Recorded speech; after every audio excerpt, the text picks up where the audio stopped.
Good Morning, morning. all. Morning. Good morning. How are you guys? Good. Well, Well, good to hear. Good to hear. What kind of topic do we talk about today? I had a client that I was working on this morning who has a bunch of different entities, and I asked him during the meeting who's really important to any of these entities, and if you lost them due to retirement, leaving, death, disability, that you would be kind of up the stream without a paddle. So that was my thought about maybe talking about key person planning within entities and and businesses, and how to structure that and what to look for, what not to look for. So what do you think? Any other topics on your mind? you were saying key person. I was thinking when you were describing that, I was thinking key man, but then I realized how antiquated I am. Well, That's right. exactly. I mean, Julie, we could call it key woman You also. woman. I mean, we Yep. could. Girl power. I hear you. Hey, Yeah, but I mean, you guys work with a lot of business owners, so I think that this is a very relevant topic for So, sure. so okay. the idea is that you have people that are key to your company and growth and continued success, and if they were not there due to death or disability, you can mitigate that risk in some way. You can. I would include leaving for another job opportunity as well, as a planning measure, thinking through how your business is going to take that next step or turn the page or however you want to refer to it. If that key person leaves, is a good topic to discuss and plan for, because Mhm. nothing's a sure thing. Death, disability, to your point, Skylar, you can utilize insurance to have extra financial resources available in the company if that key person dies or gets disabled and cannot work or perform their previous functions in the business. So how I bring it up with the client is I ask the question after they've identified who is key to their business. I say, all right, let's imagine that that person is no longer around. What happens to the business? What connections did that person have that you don't? Or what function in the business does that person satisfy? Do you have a backup plan? Does anybody else know those specific functions of the business? How replaceable are they? What does the hiring look like for this person that you're replacing? And getting them to start thinking about those scenarios is a good way to open up to most likely a thought process that they haven't spent any time on because they're busy running all the businesses, putting out fires, handling agendas, etc. So So that could be like contingencies within the hierarchical structure. I could be, so the first from a, I guess, positioning and just trying to guide the client to make decisions, I go down the road of, okay, this person is no longer here. What happens? What's the first step?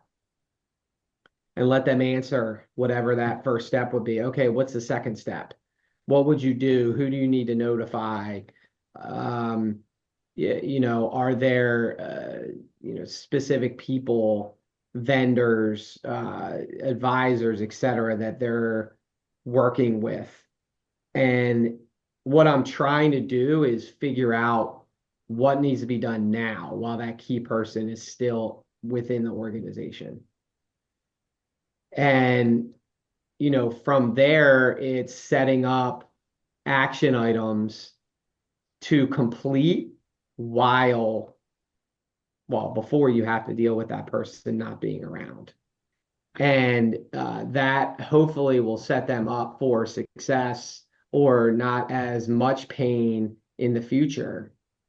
if that person is no longer with the organization, whether it's death, disability, retirement, they leave for another job opportunity.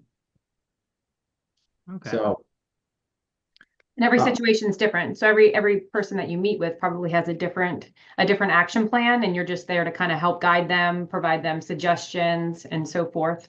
Like, what's your role when you meet with these business owners?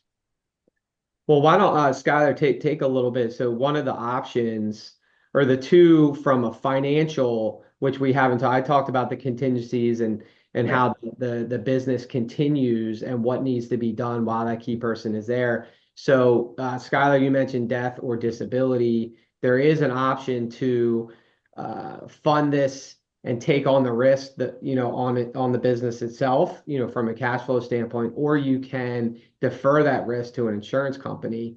So Skylar, maybe talk about a little bit about how disability would work or life insurance would work if the company owns it. So if the key person is dies, they're obviously not able to perform their job, and the company may have some sort of financial loss, or there may need to be a hiring inflow of cash to be able to search and recruit this new person to come in and train them. And so whatever the duties were that the key person had brought to the table at the company, they're not there to do it. Somebody's got to fill those shoes. Business may slow, you may have financial difficulties. So if you were to purchase life insurance on that person, then the company would be able to receive an influx of cash to be able to help them through a lull in business or also in that recruitment process. And similarly for disability, if the person becomes disabled, they may not be able to perform their duties at the company level. So one, they could be insured at a personal level to help provide them income, although they're no longer able to work. But it could also be structured in a way to benefit the company if that person is no longer able to work, to help kind of smooth things over. And then, another financial thing for, folks to help keep them from leaving is there's different golden handcuffs approaches that you could do to help, with the employee retention. One of which could be as simple as a vesting schedule on the retirement plan contributions that are made, whereas they don't get to keep any. They have the money in the account, they can see it, but they can't touch it until they've reached a certain level of having worked at the company for a particular way. Mhm. And 401ks are made to benefit the whole of the employees and plan participants. So there is some limitations in how that vesting schedule can go, but there are other financial incentives that you could work with them, from a retention standpoint as well. Mhm. And one thing I wanted to add, just to make this a little more personable or human, if this person is key to your organization, you most likely know their family, you've known them a long time, you're not going to want to put them out if they are disabled and they can't do the job that they had been doing before. So you have that salary, and you're probably, if you really care about this person, you're going to feel compelled to continue paying the salary. You don't want to cut them off financially. So what that disability, Skylar, that you mentioned could provide would be the disability income goes to the employee. So now the business doesn't have to well, they're not using their resources to continue to pay the salary. So then they have those salary dollars to hire a replacement. So you're kind of making sure that the family is okay of the employee, but then you're retaining some of the financial resources to pay someone else to do that job. So I feel like that is another bridge to make the business owner feel a little bit more comfortable, because that is the human element of it. Business has to continue. Don't kill the goose that lays a golden egg, right? So if the business doesn't continue, you got to protect that. but you also have that human element of that employee's probably been with you a while, or they're important to you and you know the family, et cetera. So that's another reason that disability insurance could provide the resource necessary for the human aspect and the financial aspect of the business. So, A lot of All good right. strategies And the out people there, are key. You got to take care of them. you do. for sure. Yes. All right, All guys. right. Well, any other questions, obviously you can reach out to us, and every situation is different. So we're happy to talk through it with anybody who's watching. Yeah. All right. All right, guys. Have a great day, guys. Have a great day. Bye-bye. Have a good one.